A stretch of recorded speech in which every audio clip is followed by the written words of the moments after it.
challenge. We know that we are heading for some really choppy economic waters. And like when we face any squall, we know that we're going to get through that squall and that storm. But it is going to be tough while we do that. And when I think of these things, I think of what my dad used to tell me, and that was, when you're going through hell, keep going. And so we are going to keep going as a state. We are going to take as quick and as resolute action as we can to help Washingtonians through these difficult times, and that's what we're talking about today. Joining us remotely is Seattle Mayor Jenny Durkin and Tacoma Mayor Victoria Woodwards. They'll say a few things after my remarks. Both of them have been really strong leaders for their communities at this time. Also joining us remotely is our ESD Commissioner Susie Levine. She'll be available to answer questions should there be any after my comments. So today we're going to continue to take actions dealing with the health and today the economic security of Washingtonians. I'm pleased to say we have already distributed over $75 million of the legislature's $200 million allocation for our COVID outbreak response. And that's for state agencies and institutions to use for our statewide response. Now, I know acutely that folks who've been involved in the sit-down service in our restaurants and our bars, and those who've missed large gatherings because of this, this has caused some real economic hardship for our families and our small businesses and large businesses. So we want to do what we can do to help them. And to that end, I'm announcing today several measures to help relief for our workers, for our renters, and for our small business people.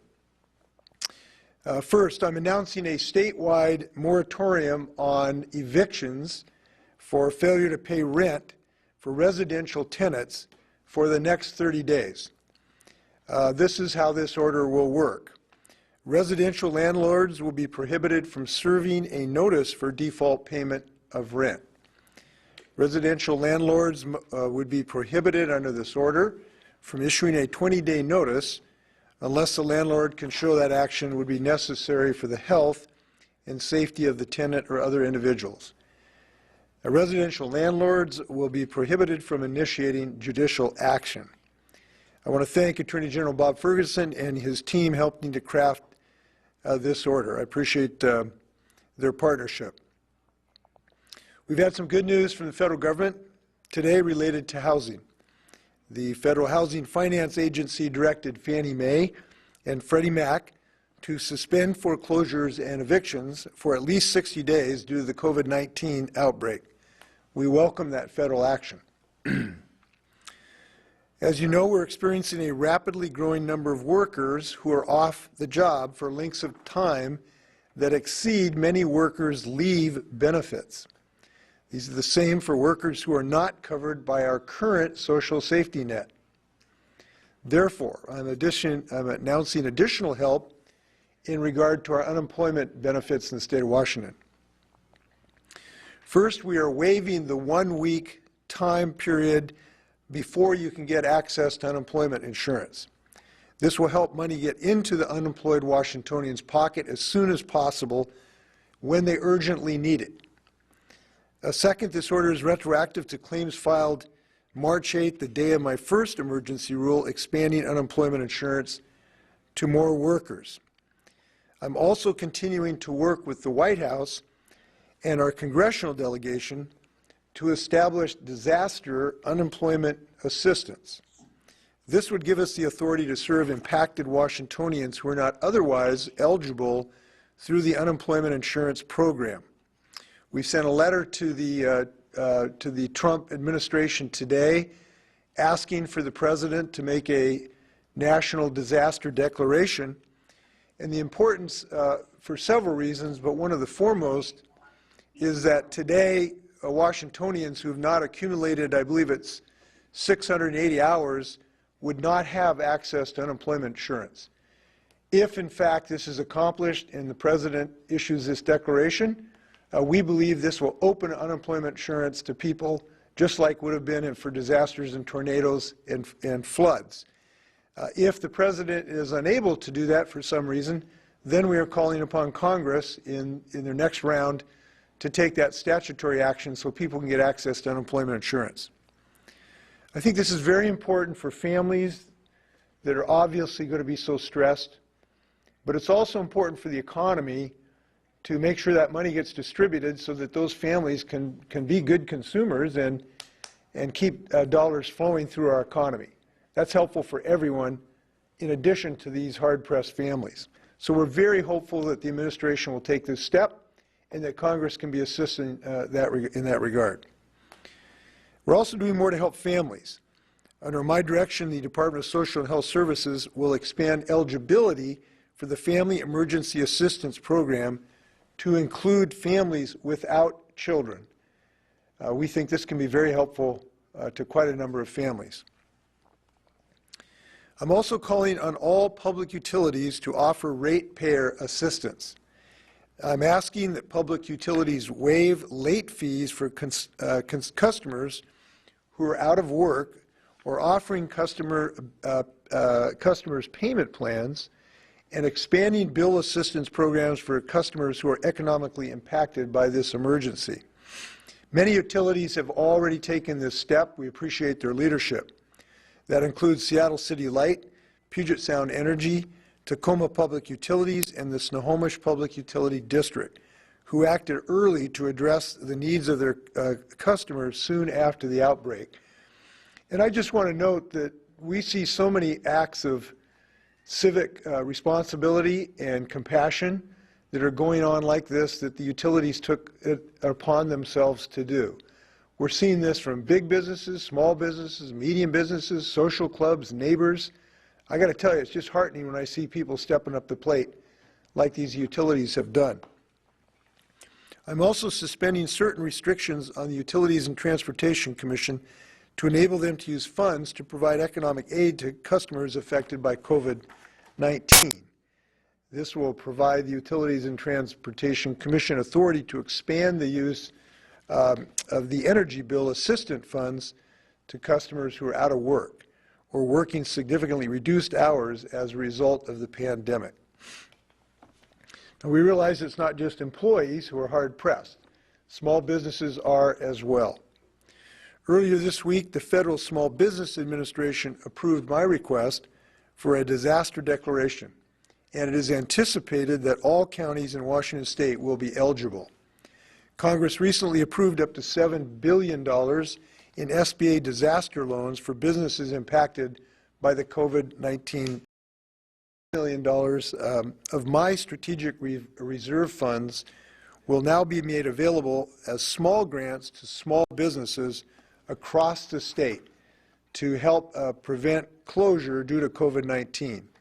The State Department of Commerce will coordinate the application process for those grants.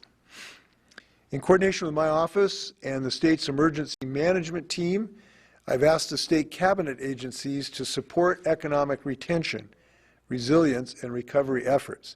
I'd like to thank Department of Commerce Director Lisa Brown and ESD Commissioner Susie Levine for co-chairing this effort. I'm also announcing tax collections relief for small businesses. Under my direction, the Department of Revenue will suspend penalties and interest payments on late tax payments. The state will offer payment plans on the core amount the businesses owe. This also means the suspension of enforcement actions such as forced collections. And these measures will be in place for at least 30 days.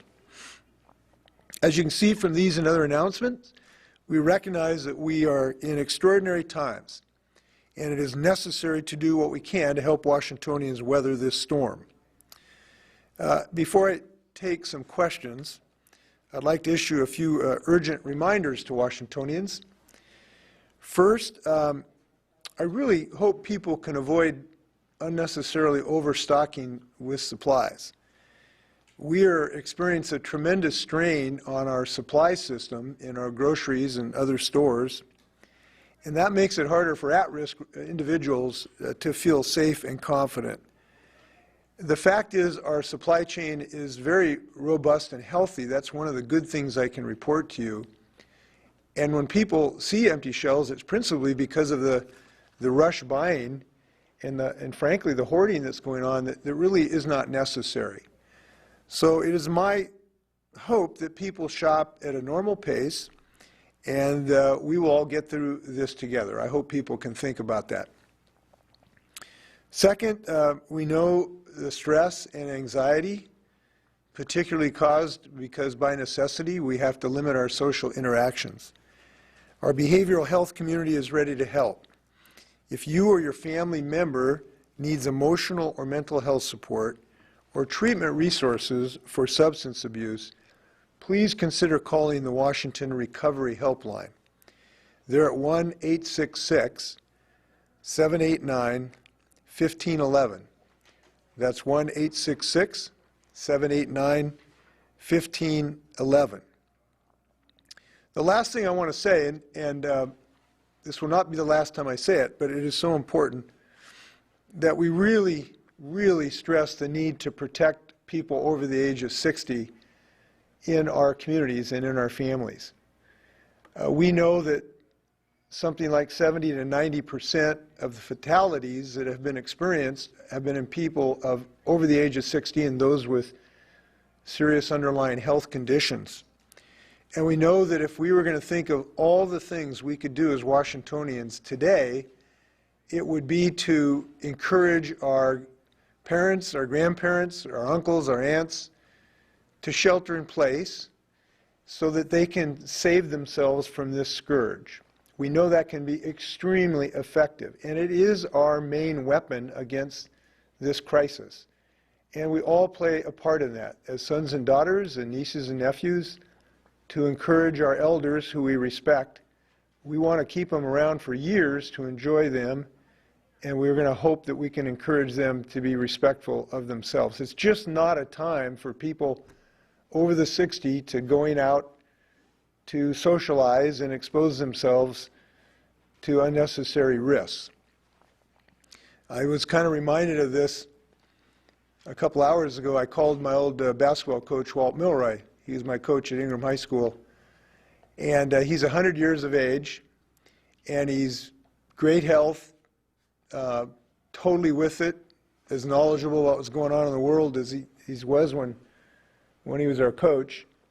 And it was just really fun talking to him. And I want to keep that for years. And if we can all protect him and his generation, and frankly my generation, by reducing our social exposure, that's going to be a really good thing. Now, I have to admit, I was a little disturbed talking to the coach because somebody put up a little clip of my basketball team when I was playing back in 1969, and they just showed a few seconds of that, and it showed this guy shooting right over the top of me, and I, lifted my hands, but there wasn't a half inch between me and the floor. It was like I was nailed to the floor.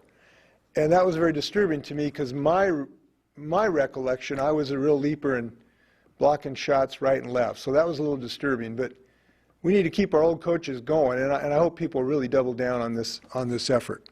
With that, I want to turn it over to Seattle Mayor Jenny Durkin.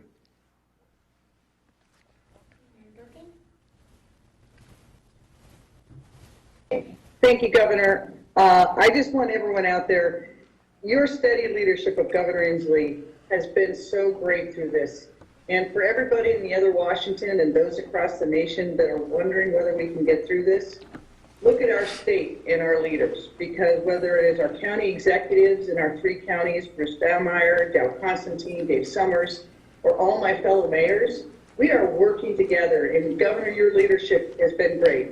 We know how deadly and serious this disease is. We know there's no vaccine and there's no cure. The only tool we have are the actions we take. And that's why we as government have taken such steps we've not seen since World War II. We're asking everybody to do the right thing, and people are doing the right thing because we know what consequences it will have. But we also know the actions that we've taken are having real impacts on our workers, on our businesses, and our families. In Seattle alone, we have hundreds of thousands of people who work for small businesses, who will lose their jobs. I am so proud of a governor who has stood up to make sure that we can, as much as we can, buffer that. In Seattle, we're taking initial steps to protect workers, our most vulnerable small businesses, but I know it will take all of us working together at all levels of government to get through this. Nationally, I think we need a bolder plan. We need something bigger than the New Deal to put money in the pockets of workers and create jobs. We don't just have to get through this, we have to come out of this stronger than ever before. And statewide, again, I know the governor has been and will take critical actions that we need to give people unemployment assistance, to help people who are at risk for eviction. All of us together, working together. Take for workers and residents and businesses, and I really applaud the governor for taking some additional steps today. You know, we moved quickly to put in place an eviction moratorium so businesses and nonprofits and residents can stay in their homes. I'm so proud that that will be statewide now. And for our business and nonprofits, we deferred our B&O taxes. We provided technical assistance so small businesses could get first in line for the billions of dollars from the federal government. We created a small business stabilization fund, $10,000 grants, and the first day we had thousands of people apply. So we're trying to get more money there so we can put more money in the pockets of those small businesses so they can weather this storm.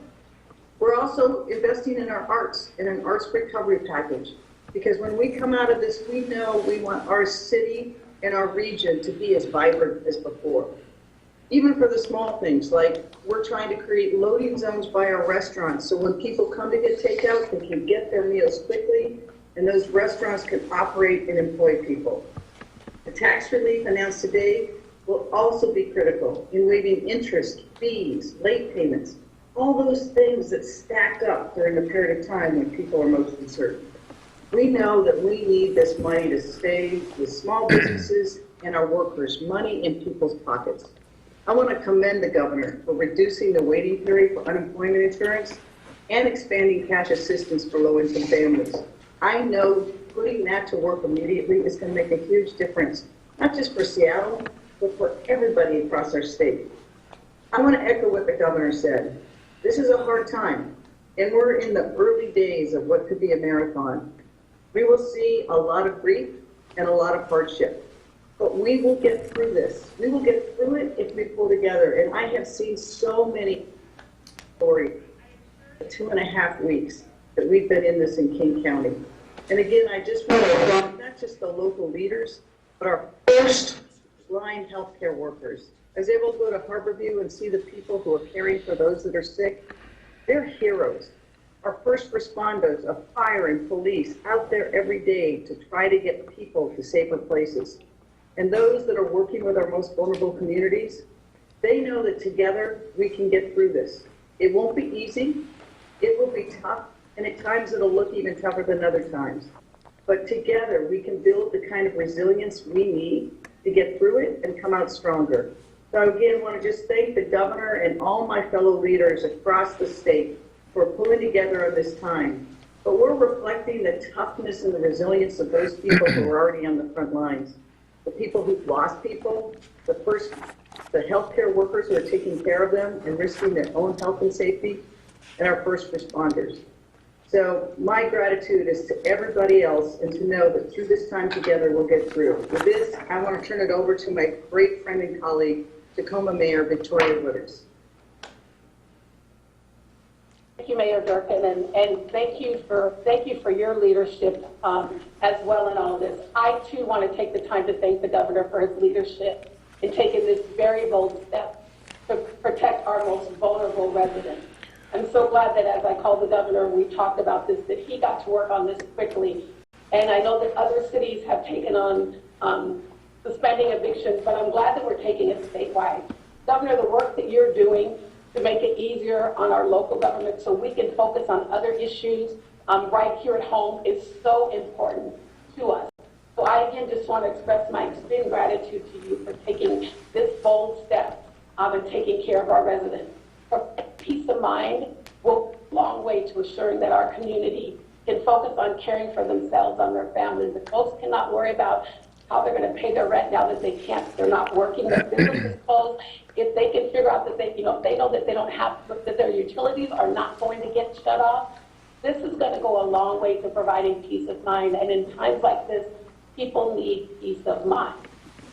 Here in Tacoma, we've done some amazing things, and Governor, thank you for mentioning what our utility board has done. Our utility board, along with our city council last night, we signed a package for $1 million, and also to ensure that people who can't pay their utility bills will get assistance. I also signed an order last night that says that we will not cut off anyone's utility bill, whether that be residential or business. So we are standing beside those in our community who are hurting the most and helping to provide them a safety net as we get through this together. I want you to know that if you haven't signed up or need help with your utility assistance, I invite you to go to mycpu.com, and there you can submit your application and get signed up to get this very important assistance. I'm also grateful that we will get through this together.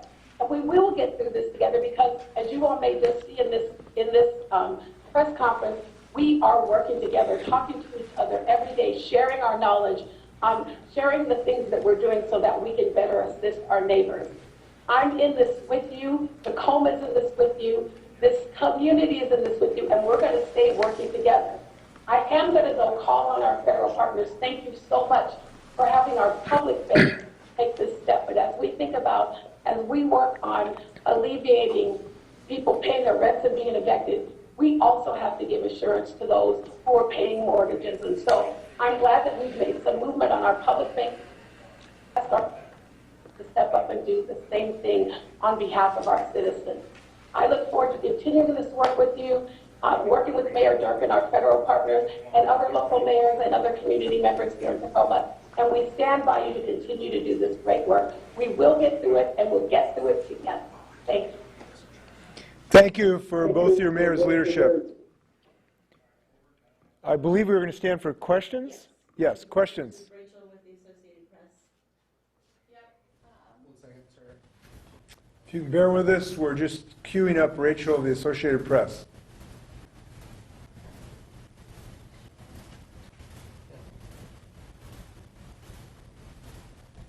Should we go to someone else?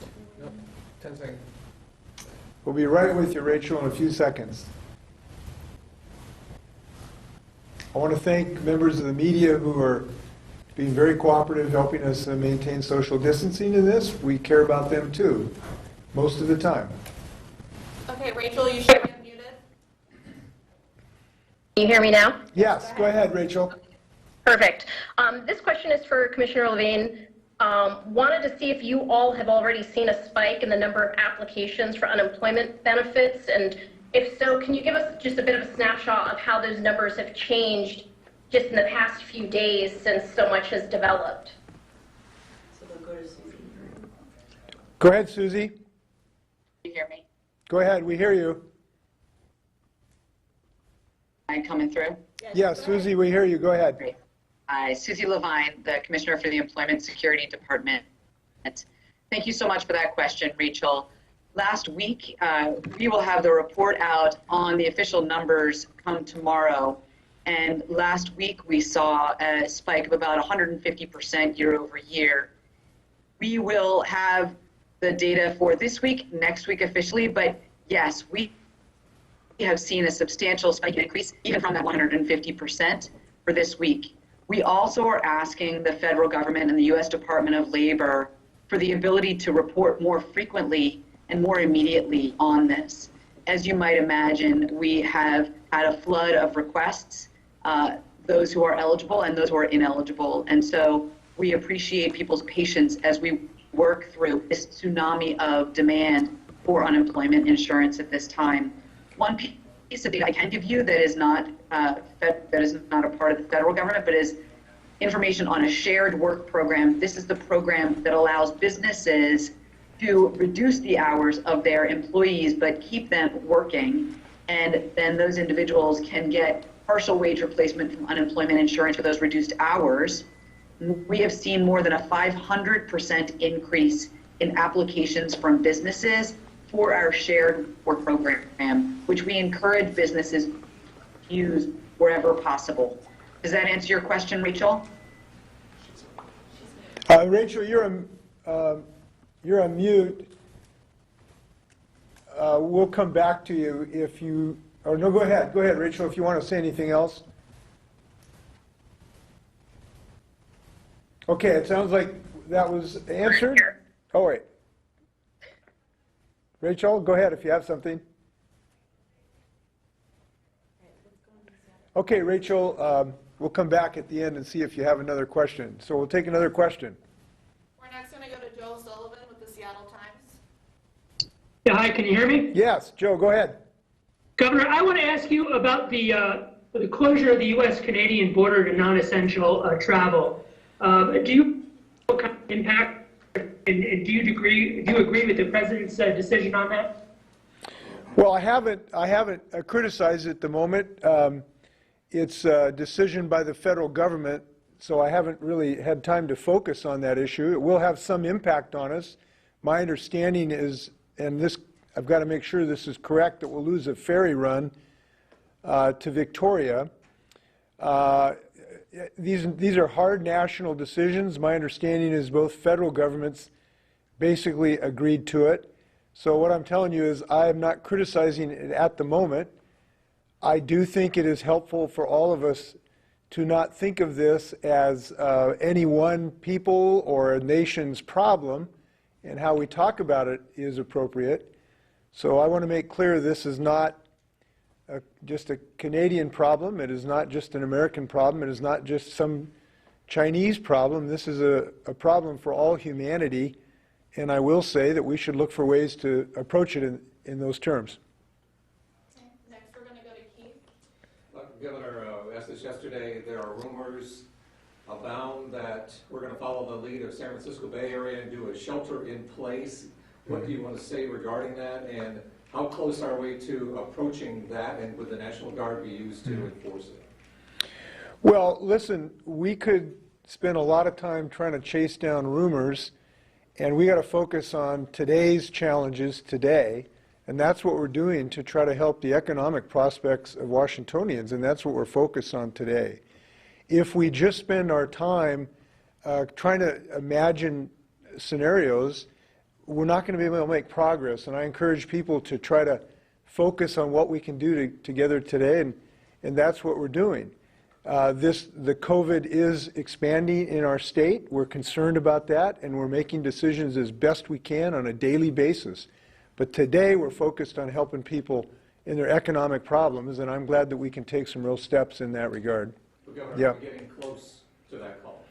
Listen, that is a futile thing to think about. Today we're making decisions to help people in their economic conditions. And we can't just try to speculate what may happen 30, 40, 60 days from now. It's just a futile exercise of chasing our tail. We got to pull together, be calm, be rational, and make good decisions today. I heard Jenny Durkin say something I thought was pretty perceptive. She said that there are no good choices under such a difficult situation, but there are good decisions. And if we're going to make good decisions, we got to pay attention to the evidence and the science, not rumors of future concerns. And that's what we're doing today. Next, we're going to go to Jim Camden with the Spokesman Review. Jim, you're on. Hi, can you hear me? Yes, Jim, go ahead. Two questions, if I could, sort of related. One is there going to be any assistance to landlords who can't evict tenants who may not be able to pay their rent? And secondly, if you've gone through 75 million of that 200 million in just a few days, that's a pretty fast burn rate. And what is the plan for a couple of weeks from now when that's gone? Well, it is possible to go back to the legislature for further authority, or we have some emergency authority ourselves, an existing law. And so I would not be shocked if there's not an additional expenditures above that amount. We thought it was very important to act quickly, and that's why we had early distribution of these sums, because these are really important decisions. Look, we've got to stand up shelter beds for people that are now sleeping, 12 inches apart, and we do not want to see this disease go through these shelters. It involves getting better medical equipment so that when the surge hits us, we will have better access to medical issues. So these things have to be done very quickly. And I want to comment that I've been very pleased at the bipartisan approach to this, and I want to compliment the Republican legislators who've had a handout to get this job done. And so I think we should be confident we'll have a good working agreement going forward if more is necessary. You mentioned the question about landlords. Yeah, this is a concern. There could be some SBA assistance to landlords depending on their size and the business and the like. And I hope that we can get through that. But we think right now, given the status of this epidemic, we just can't have a big spike in homelessness together with this epidemic raging. And that had to be our first priority right now. Okay, now we're going to go Drew. Quick question and a longer one. Quick one, do you believe the border is closed as we speak? We have a crew up there that seems to see traffic going through there. Do you know the answer to that question at this point? I don't know the specifics of it. My understanding is that under the order there would be continued traffic for a variety of measures and types of the supply chain. I do want to say it is important that we keep the supply chain open, so that we can continue to have essential products. And I'll have a little more clarity on that tomorrow. Perhaps we can talk about it. Okay. The other question, you're again encouraging those over 60 to shelter in place. Mm-hmm. I won't call you out with a number, but you're over 60. Have you thought about staying at the executive residence, avoiding public events even as limited as this?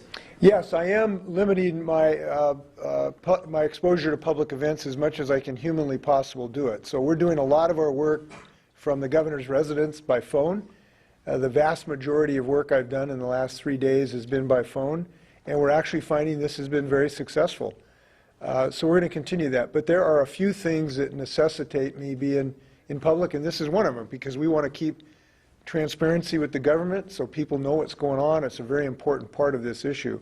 I'm pleased that we've been able to do some things logistically that can reduce our exposure, and I feel confident that we're maintaining social distance even in this room. And so I feel good about what we've been able to achieve to date. But if people don't see me in their functions in the next couple of months as frequently as they have, I hope that they will understand so we can move forward. Now we're going to go to Jerry. Governor, earlier today, President Trump said that there are 2 U.S. Navy hospital ships would be dispatched, one to New York on the East Coast and one to a location on the West Coast. Have you asked, will you ask him to send it to Puget Sound, and how would you want to use it? Yes, we have asked the White House to deploy the Mercy, which is currently in California, to Puget Sound. We think that is the right deployment decision because we are the epicenter of this epidemic, and our medical system will be the first one that is stressed. Obviously, every state would treasure any federal asset, but we think it makes the most sense as a national deployment for that asset to be in Puget Sound. Now, there are other assets that the military has, pop-up hospitals, some of which are at McChord Air Force Base and very close and available as well. But we do hope that the White House will honor our request and have that ship come up here.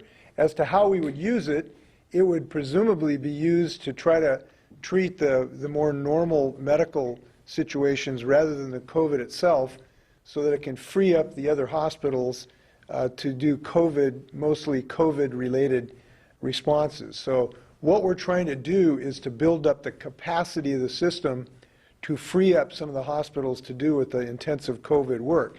We presume that's how the Mercy would be used. It comes with excellent medical crew that's on the ship, which is fantastic if it happens, because obviously we're stressed for personnel as well. So we are hopeful that the White House makes that decision. We had a good talk with the Secretary of Defense yesterday about this subject, and I think he understands our position really well.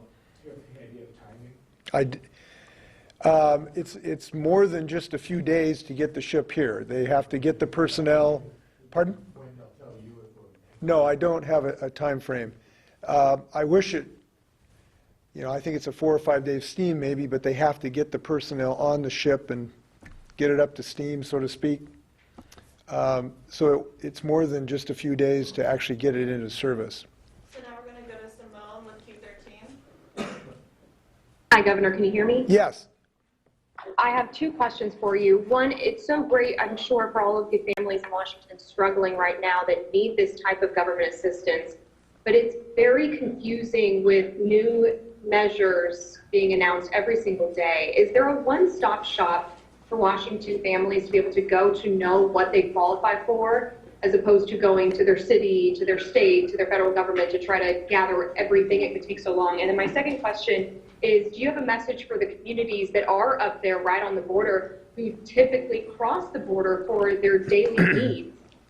Now that we know about this closure, so people are still allowed to go to stores and stuff mostly across our state. They're in a unique situation if some of the needs that they have are just across the border.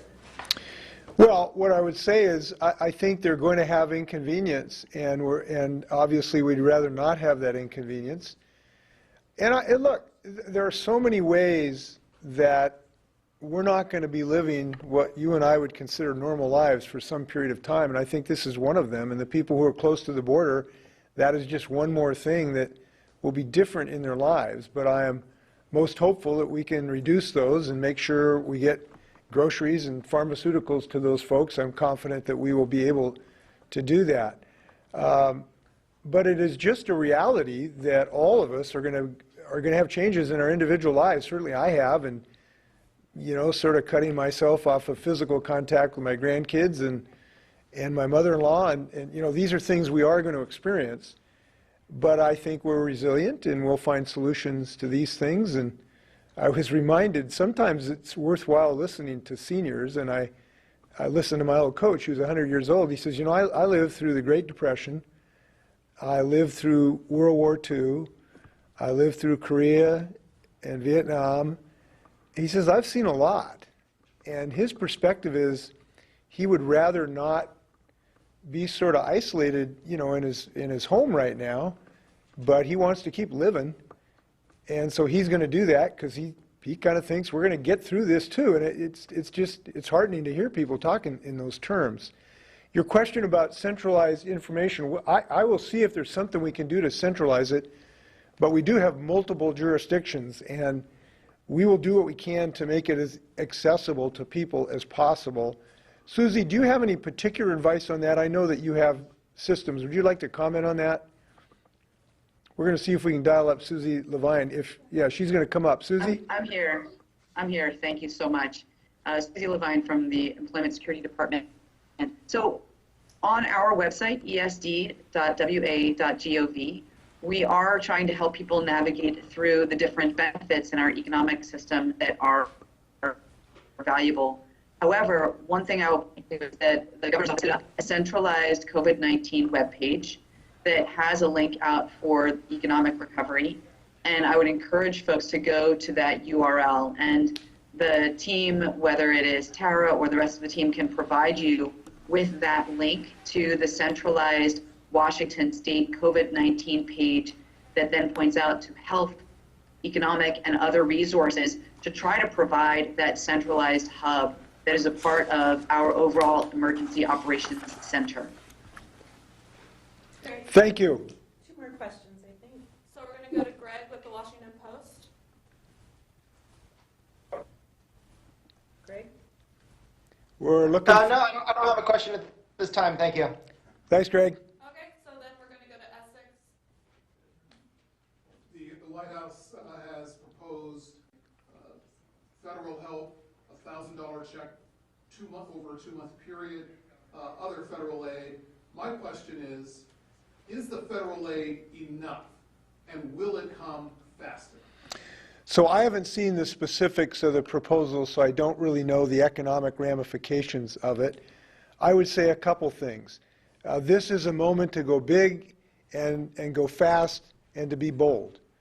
When you have such a shock to our economy, which we know we are experiencing it, it is not a time for timidity or wrangling. It is time to get the money out the door into people's pockets so that we can maintain some degree of momentum in the economy, and I couldn't overstate that. So we are hopeful that the resistance to those kind of big, bold things that sometimes paralyze Congress will not reduce its ability to actually act big here. We've made some progress with the first tranche. I think there's going to be, in my opinion, much more needed. One of the pieces of this is this unemployment piece that I believe is maybe the single most important thing we've got to do of the pieces of the puzzle, because that gets money to the people who really need it. You know, we're not all equal economically, and these are the folks who really need it. And if we're going to pump out money, let's get it to the people who are most needy. Those who are unemployed, who are part-time workers, who have been laid off because of the restaurants shutting and the like, those are the most needy people in the country right now, and we got a great way to target it right to them really, really fast. So we hope that this can be done on a congressional letter or action by the president. Now, there's a million other ways to help, from the small business loan program to infrastructure investments. I mean, there's many things we can do that, but I highly recommend this to Congress. Final question, we're going to David with the Seattle Times. Yeah, hi, Governor. I wanted to ask again about more stringent regulations than we've taken so far, things like shelter-in-place orders and travel pardons. Are you considering measures like that? Why or why not? And what factors go into that decision? Well, look, this is a day-to-day decision, and there are dozens of factors that go into this. We are intensely studying the epidemiological evidence every day to see what the progress of the virus is. Fortunately, we have really good data that's the best in the world, and data analysts, and that's really good. We look at things, for instance, in our traffic loads, and we use the traffic loads as a bit of a proxy to try to determine if we've had a 30% reduction in traffic. That might be somewhat indicative of a reduction in the social interactions that we are having. We look at on a daily basis of the admissions to our emergency departments. And it's one of the reasons we made the decision on the restaurant closure, because we saw the admissions to our emergency departments, even before they're confirmed as COVID-19, we're looking at the admissions as a proxy potentially for COVID-19. That promoted the decision, tipped us over to go to a closure in the restaurant and bars and entertainment industry. We look at the unemployment, and we have to consider that on the impact of Washingtonians. We look at our current medical surge capacity. We evaluate that every single day about how many beds we're going up and how many masks are in our stock and how many new medical personnel are coming into the volunteer corps, and try to match that up with where we think we might be with the epidemic.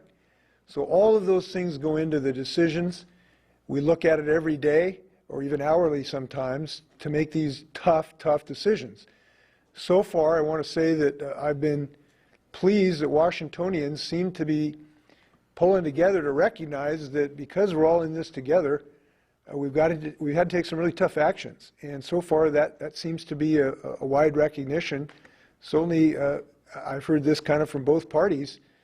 They recognize it's not a moment for ideological division, it's a moment for action, and that's what we've done. I hope that answers your question. Rachel, did you have any more? I wanted to come back to you if you had any more. We're going to see if Rachel had anything. Yes, Rachel, go ahead. I'm here. No, I was fine. Thank you for checking the mute button. Okay. Was just having a problem earlier. Okay. Thank you, though. Thank you very much. Be safe. Wash your hands. Thank you.